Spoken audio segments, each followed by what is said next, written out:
Bonjour mes amis, alors nous sommes toujours le vendredi 3 mars, donc je continue mes mini-tirages et là je vais voir par rapport au service militaire pour les gamins de 16 ans, donc voir un petit peu si ça va être mis en place et si ça va être bien reçu, enfin voilà, qu'est-ce qu'on peut nous dire par rapport à ce service militaire. Alors, je vais commencer avec quoi? Je vais commencer avec le Béline. Tiens, ça fait longtemps que j'ai pas utilisé le Béline. Allez, avec le Béline, qu'est-ce qu'on peut nous dire concernant cette idée de remettre en place le service militaire ou équivalent dès l'âge de 16 ans, donc comme un service civique ou voilà, quelque chose comme ça. Parce que c'est vrai que bon, depuis que c'est supprimé, il y a beaucoup moins de respect envers les valeurs de la société, envers les valeurs de tout ce que l'on doit respecter. Hein. Il y a beaucoup de laisser-aller, on va dire. Alors, le service militaire ou équivalent, hein, je ne dis pas que c'est ce nom-là, mais ce que ça pourrait représenter. Moi, je l'appelle le service militaire parce que c'était ma génération. D'ailleurs, moi, c'est mon fils, il est arrivé pile poil juste avant que ça soit supprimé. Donc, c'est parfait. Je ne l'aurais pas laissé partir. Alors, le service militaire ou service civique, enfin quelque chose dans ce genre, qu'est-ce que vous pouvez nous dire à ce sujet pour la France ? Alors oui, effectivement, on a l'étoile de la femme. Effectivement, ça concernerait les garçons et les filles. Et là, on nous parle du départ. Hop là. On nous dit que ça serait, alors, soit un éloignement, soit ça serait abandonné. Alors, est-ce qu'on nous dit que finalement, on parle des filles, mais peut-être que les garçons ne le feraient pas, ou est-ce que c'est vraiment le départ pour que les filles soient incluses dans ce genre de sujet? D'accord, allez, on va faire un tirage en croix. Quelle est l'évolution de l'idée de remettre en place le service militaire pour les filles et les garçons dès l'âge de 16 ans en France, s'il vous plaît?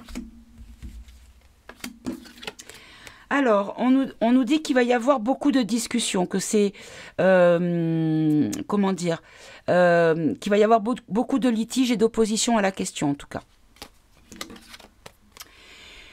En face, on nous dit, en contre, on nous parle de l'honneur. On a la carte de l'honneur. Donc, on nous parle de distinction, de valeurs morales, voyez? Voilà, c'est ça, c'est ce que je disais, les valeurs morales qui se sont un petit peu perdues. Parce qu'on a beau dire, bon, c'était pas quelque chose qu'on appréciait plus que ça. Moi, quand j'ai connu mon chéri, il est parti faire les 3 jours. Bon, il avait de la tension, donc il a fait que les 3 jours. Mais ça a été un drame. Moi, je l'ai connu à 17 ans, lui, il en avait 18. Donc, ça va faire 35 ans, bientôt. Et ça fait, au mois de juin, ça va faire 35 ans, d'ailleurs. Donc, oui, c'est vrai qu'à cette époque-là, c'était les grandes eaux. Moi, j'étais désespérée, j'avais peur qu'il m'oublie, enfin. Donc, du coup, j'étais bien contente qu'il ait été exempté, parce qu'il n'a pas été, comment on appelait ça? Il y avait exempté et il y avait aussi, je sais plus le nom. Vous me le direz dans les commentaires, j'ai oublié le nom. Il a été exempté par rapport à un problème de tension qu'il avait depuis très jeune. Donc, bon. Là, on nous parle vraiment d'un problème de manque de valeur morale. Ici, on nous parle de l'étranger, du lointain, avec l'eau. On nous dit qu'il y a comme... en fait, c'est comme... On prend un petit peu ce qui est loin. Je vais y arriver, pardon. C'est vrai que je crois que c'est encore le cas en Israël. En Israël, il y a les hommes et les femmes qui font leur service militaire. C'est obligatoire. Il y a beaucoup de pays où il y a ce genre de choses qui existent encore ou qui ont été remises ou qui n'ont jamais été supprimées. En réponse à la question, on nous parle de l'héritage. Donc là, l'héritage, c'est ce que je vous disais, c'est par rapport à ce qu'on a connu par le passé et qu'on voit une différence entre le après, le sans ce service-là et avec ce service-là. Il n'y a pas du tout la même façon de respecter les valeurs. Hein, voilà. Mais en tout cas, on nous dit que c'est quelque chose qui est légué, qui est une hérédité. Donc, on reprendrait les choses du passé. Et là, en synthèse, on nous parle de l'intelligence. Donc là, vraiment, on nous dit que c'est quelque chose qui est vraiment, comment dire, réfléchi, étudié et qui en même temps a fait ses preuves. Très bien. Bon, je vais recouvrir une seule fois, même si je pense que c'est pas vraiment nécessaire.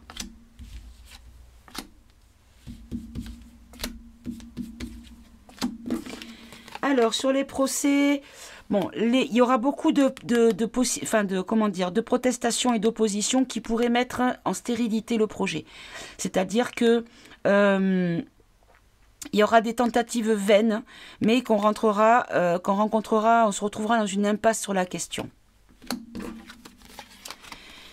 Là, par rapport, voilà, voilà, c'est ça, l'étoile de l'homme. C'est vrai que souvent, à l'époque, les gamins partaient avec peut-être souvent on disait ah ben ça va te faire du bien, tu pars au service, ça va te remettre un petit peu les idées en place. Souvent les gamins étaient un peu à problème et quand ils revenaient du service militaire, bien souvent ils avaient pris des valeurs, un petit peu plus ils s'étaient calmés, il y avait voilà, ça les avait un petit peu assagis. Voilà, c'est le mot que je cherchais. Et donc du coup les valeurs morales de l'homme, puisque à l'époque c'était que l'homme évidemment. Donc effectivement ça pourrait être quelque chose de positif, mais là on nous dit que vraiment il va y avoir beaucoup d'oppositions qui vont mettre en stérilité le projet. Alors après, là on nous parle d'abondance, de l'argent, mais je ne le prends pas dans le sens argent à proprement dit, on nous parle de gains. De ressources et de récoltes, parce qu'on voit vraiment les on voit vraiment les bienfaits quand ce service-là est en place dans les pays étrangers. On voit que ça a quand même des choses positives, ça amène des choses positives, ça amène des gains et ça amène des ressources. Donc déjà des ressources au niveau de l'homme.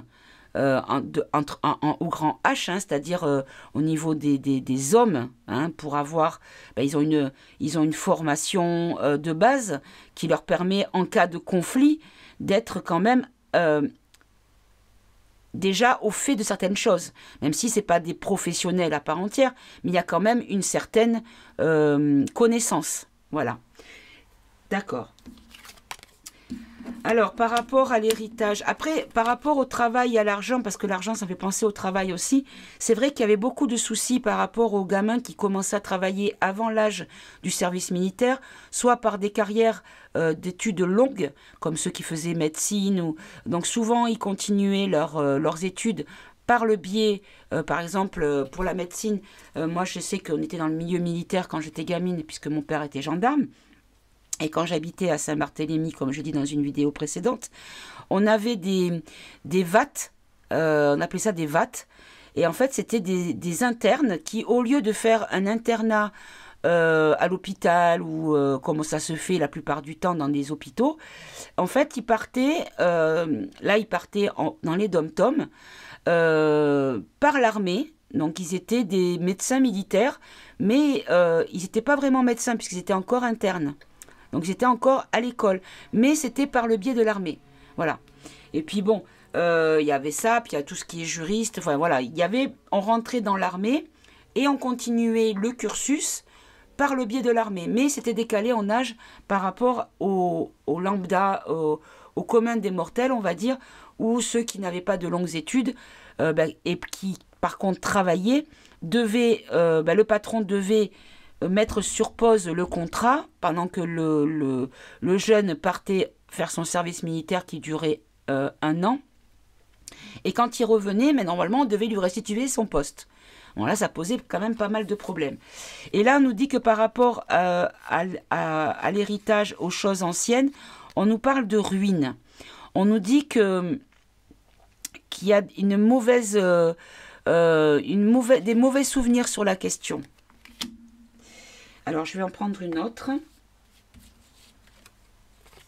Voilà, l'infortune. C'est-à-dire on se rappelle que du mauvais côté de la question, en fait. On se rappelle que des choses qui étaient... qui apportaient des problèmes. On se rappelle pas des choses positives, pardon, mais on se rappelle que des choses qui sont préjudiciables par rapport à cette obligation. Voilà. Et en synthèse, on nous dit qu'en tout cas, il va y avoir des... Alors, soit on nous dit qu'on va apprendre des choses sur la question, mais en tout cas, peut-être qu'il pourrait y avoir quelque chose d'inattendu qui pourrait demander réflexion sur la question. Bon. Moi, ce que je comprends, en tout cas, c'est que pour l'instant, c'est peut-être dans les tuyaux, mais que rien n'est fait, rien n'est décidé, pardon. Je bafouille aujourd'hui. Rien n'est décidé, mais en tout cas, il y aura beaucoup d'opposition. De la part des mamans aussi, parce que voir partir leurs petits de la maison loin et qui reviennent quand ils ont des permes, enfin bon, c'est pas évident. C'est pas évident du tout. Qu'est-ce que je vais prendre? Je vais prendre ici le tarot égyptien. Et on va refaire un dernier tirage pour voir si on a d'autres précisions sur la question. Et là, ce coup-là, on va demander, est-ce que ça va se faire? Est-ce que c'est juste des paroles en l'air, quelqu'un qui a lancé l'idée? Ou est-ce que c'est vraiment réfléchi sérieusement et que ça va peut-être être mis au vote ou en proposition de loi ou voilà, des choses comme ça. Parce que ça aurait quand même un gros... Oui, tout à l'heure, on avait l'argent. Ça aurait quand même un gros coût parce que c'est vrai que toutes les casernes qui étaient utilisées pour les services militaires ont été réattribuées ou vendues ou réattribuées à d'autres fonctions. Alors, est-ce que ça va être mis en place ou est-ce que ça va partir à l'eau? Alors là, on nous dit qu'il y aura un empêchement parce qu'il va y avoir des contradictions, des litiges. D'accord. Alors, on va faire à nouveau un tirage en croix. Est-ce que ça va être mis en place? Est-ce que ça va être vraiment proposé? Ou est-ce que c'est juste des propos comme ça, lancés en l'air ou par une minorité qui n'a pas poids dans les paroles? Alors là, on nous dit que c'est le pouvoir qui pourrait en parler, donc le gouvernement. Ici, on nous parle de malchance. Donc, je vais rajouter. Ici, on nous parle de productivité, d'amélioration. Ici, on nous dit qu'il y a une forme de divulgation sur la question, donc on va apprendre des choses. Et ici, il va y avoir une déclaration et des découvertes. Alors, l'autorité. Alors, on nous dit que donc ce serait peut-être le gouv qui en parlerait et qui voudrait le mettre en place. Mais encore. Alors, on nous dit que c'est une excentricité du gouvernement, de l'autorité. D'accord. On nous dit que c'est une question de faire du renouveau. Ah, j'en ai deux. Alors, on nous dit qu'il y a une forme de prudence, de prévision, d'accord. Prévision avec prudence. D'accord, je suis en train de comprendre. Ce que je suis en train de comprendre, c'est qu'en mettant sur le tapis l'histoire du service militaire, on induit insidieusement dans la tête des gens qu'il est bon de former nos enfants au combat parce qu'il y a Luc et le vilain tsar.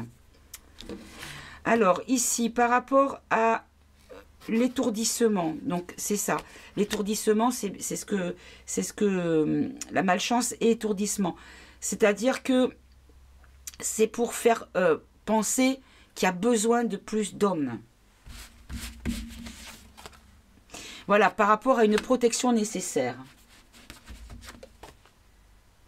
Voilà, parce qu'il y a besoin de protection.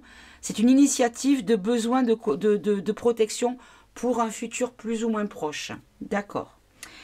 Alors ici, qu'est-ce qu'on avait? On avait production, amélioration, abondance. Ok. Alors, On nous dit qu'il va y avoir un découragement, une chute sur la question, une faillite. Il va y avoir une inaction. Ouais, donc c'est encore une fois, c'est que des propos. Voilà, le deuil, la ruine. Oui, bon, bah, c'est encore une fois que des paroles. Et là, ici, protection, clarté, divulgation. Divulgation de quoi? D'une inquiétude. Vous voyez, c'est ce que je vous dis. En fait, par le fait de parler de ça, c'est comme si on disait, oh là là, il va falloir des hommes et des femmes, puisque, voilà, on ne parle pas de distinguo, par rapport aux besoins de soldats. Voilà, par rapport aux disputes, par rapport comment on appelle ça, au conflit. Voilà, mais c'est une tromperie. C'est du fanatisme, on nous dit. D'accord. Et en synthèse, donc par rapport à des découvertes et des déclarations, bon, on nous dit que c'est une tromperie et que c'est une incohérence. Voilà. En gros, on nous dit que les déclarations qui seront faites sur la question seront trempées, teintées d'incohérence et des tromperies et malhonnêtes. Voilà. Donc c'est ce que je vous dis. Le but, c'est encore une fois d'instiguer la peur et l'idée que on pourrait entrer en conflit de guéguerre et que il faut reprévoir à remplir les rangs de nos casernes pour avoir de la chair à canon. Hein, voilà, c'est comme ça que je vais le dire. Voilà mes amis, écoutez, je pense que j'ai répondu à la question, je vais à peine d'aller plus loin. Je vais vous souhaiter de passer une bonne journée, une bonne soirée si vous me regardez dans la soirée. Prenez soin de vous, portez-vous bien et à tout bientôt mes amis. Au revoir.